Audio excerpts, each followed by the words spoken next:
breaking news, good friends. Hindi ako ng flight ko. So man ka lang here.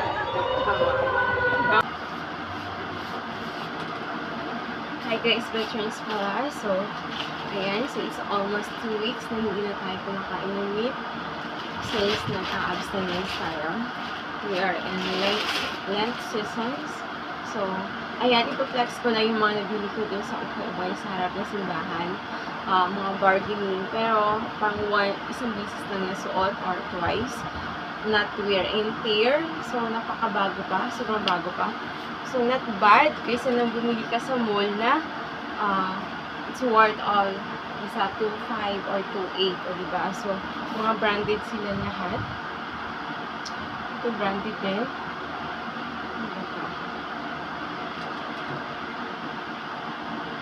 So, ayan. Ang ganda para sa ating pangangabayo sa Tagaytay pag once kasi nakapagod rin ako mag-high heels. Boots ng mga mata ko. So, ayun gusto ko mag-nulak ng mga takal ko. Pwede din siya pang baha. Di ba? Kasi ano siya, para siyang plastic pero may ano siya. Pakaganda. May ano sa likod. Tila. Ganda. Ayan, so ito din muna guys, is worth of 100 po pagpunta, 75 na lang bigay nila kuya sa akin. So ayan, branded din siya. Fashions. So ang ganda. Ito talagang gusto ko, Gucci. Okay, Gucci from Thailand. Okay, ang ganda. Sobrang saya ko yung nakita ko to. Kasi, Gucci siya eh. Gucci siya and ano talaga siya original. Okay, it's worth of 5,000 in sa mall pag bumili ka na to 5 to 7K. Ayan, Taiwan. And ito naman, okay, kahapon ko lang nabili. So napakaganda din siya. Ayan, balibuin. Okay, ganda, sobrang saya na face, just worth of ano lang. Kasi pang pinapamigay na lang to eh. Siyempre, mga Pinoy, binigay na sa atin. But we're in tear. Sobrang sulit talaga. And, okay, meron ako tayo bagong pang shoes, pang jogging natin. Okay, pwede na siya pang jogging. Sobrang gusto ko to. Grabe, sobrang gusto ko. Ang sarap tumakbo ng ilang kilometer. Pag runner ka, napakaganda yung tumakbo pag ito yung suot mo ng sapatos. Kahit ilang kilometer pa yan, hindi ka maano kasi napakaganda sa ilalim. Comfortable ang ating paa. And ang sapatos natin. So, maganda. Okay, maano pa siya. Makintab-kintab. So, nakakabato. So, yung price nito is same price ng Air shoes. Worth of 10K. Ayan. So, ayun guys. So, not bad. So, ako talaga mahilig ako sa mga branded, mga gamit. Kaya lagi ako sa upay sa bargain kasi hindi pa natin kayang bumili na worth of 10,000 one item. Hindi pa natin kaya. So siguro pag maging na tayo, pag yumaman tayo, pag nanalo tayo sa nanalo tayo sa luto. Sayang sa millionaire na sana tayo ngayon, no? A month millionaire na sana tayo ngayon. Kung nakayaan natin. So, ayun guys, just be practical na lang sa buhay hindi yan napakahirap. Okay? Kung gusto mo ng branded, so, we should visit and, mga surplus, like Japan, surplus, mga branded na mga gamit na nabibili na natin sa murang halaga na parang pinapamigay na lang sa atin super discount. But, napakaliit lang ng defects. So, parang pinapamigay nila para sa ating price. So, sobrang mura. And, ang kagandahan doon is branded siya, pang matagal natin gagamitin. So, just imagine, ang 10,000 mo, okay, binili mo lang na one item, pag nasa pool ka o nasa bagong gamit, bagong branded shoes, Pero, pag bumili ka, pumunta ka sa mga surplus, mga branded din yun, which is nagamit na siya ng isang beses lang, or hindi naman siya wear and tear talaga. So, makakaminos tayo na sobra-sobra. So, yung pinky mo is equivalent of napakadami mo na mabibili. Just, nasa 100 pairs of shoes na yun. So, mindset guys, mindset. So, gusto natin ng branded, it's either okay-ukay, Yoki, and bargaining dyan sa ano lang. Like this, naging kami sa tapat ng sambahay, nila sa Changi sa akin. Naglatag lang sila kuya. Ayan, then napakadaming tao, daming gusto yung mga branded shoes. At sobrang saya pag makapili ka. May channel doon, kaso lang malaki sa akin. Hinahanap ko yung Louis Vuitton.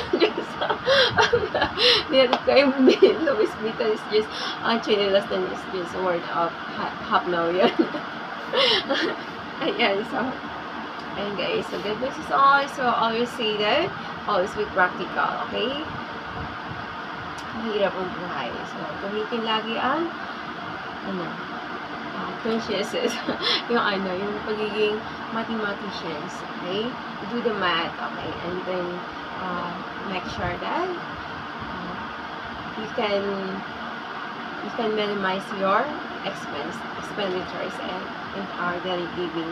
And diba, our salary is allocated agad, take our money allocated to all of our savings. Like we had our future expenditures, like yung mga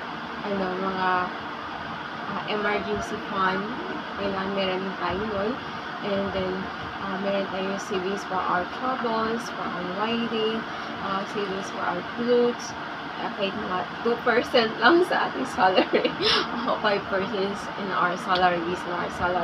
So, we should allocate those first. Kung meron ka talagang fixed obligations, you should first deducted your first prioritize obligations, and then of course your savings. So we should save our salary at the modest earn of our income. So kahit gaano pa yan kahaliit ang ating income, so we should savings. Okay? Kailangan meron tayong maitatabing savings. And ayan yun guys, para hindi tayo manghiram sa ating mga kamag-anak or mga kamag-anak natin mayayaman na mga pera is hindi niya sila magpapautang kasi meron silang paglalaanan o meron silang mga mas malaki ang kanyang mga problema ay sa atin. Okay? So sa atin is 1,000 lang or 100 lang. So ayun na is million lang ang problema. So ayun lang.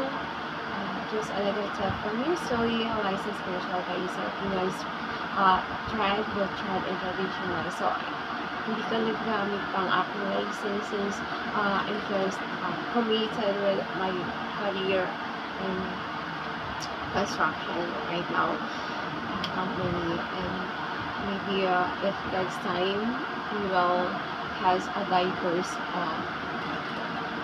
I would like to have a diverse workplace. So you see that I have about 4 hours lang sa ganitong company, and then meron ako 2 hours para magtuturo. I want to convey my knowledge as well to anyone, to anybody, and then meron ako 2 hours for other industries. Gusto ko ganun gusto ko yung hustles. I would like to have hustles life. O yung tipong sana mangyari yan. And then, gusto ko yung mayroon din ako isang oras na prepare mo lang, but then, I gain a lot of money, so, and then, at the same time, I have my very own business. Okay, so, I want to have a multitasker tayo, and sana mangyari yan. So, kasi yung I had a lot of baskets or you see that sources of income. Gusto ko nilang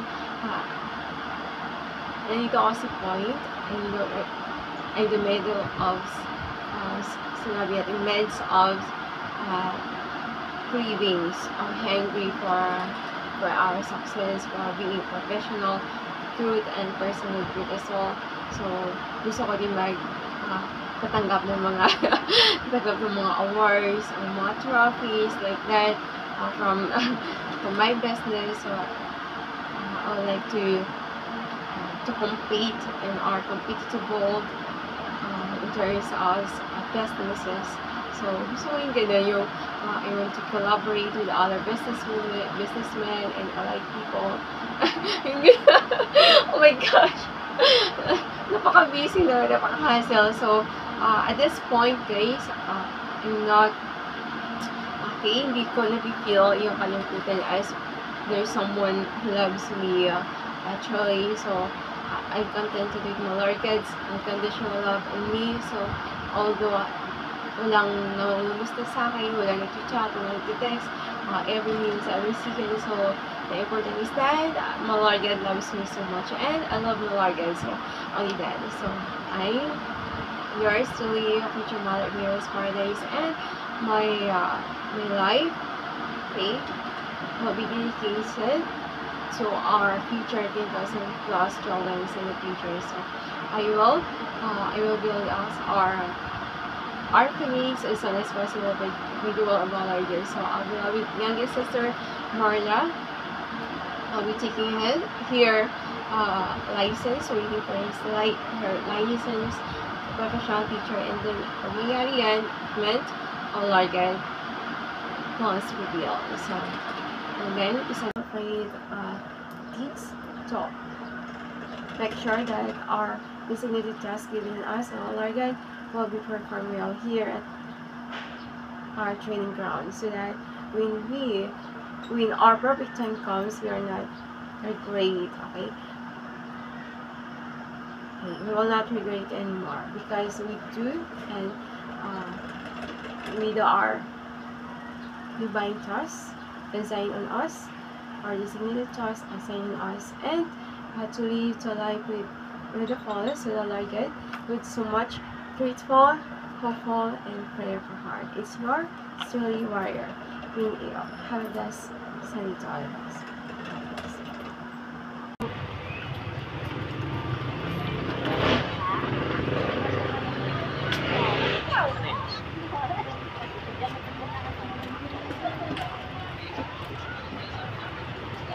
Umuwi sila na mga sa lola niya.